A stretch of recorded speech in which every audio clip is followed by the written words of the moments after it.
बघाल तुम्ही तेव्हा कळेल की मला जिमला वेळ आहे की नाही. पण ठीक आहे, मी व्यायाम प्रयत्न करतो घरच्या घरी करायचा. बोल.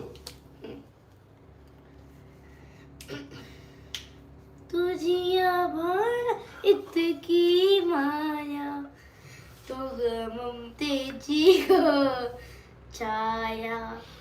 तुझी आभाळ इतकी माया, तू ग ममतेची ग छाया. साधी भोळी माझी आई, सुखाची तर तू सावळी. साधी भोळी माझी आई, सुखाची तर तू सावळी. जीव ओवाळून लावी तू ग माझी लाडूबाई. जीव ओवाळून लावी तू माझी लाडूबाई. आई विना मला करमत नाही. आई विना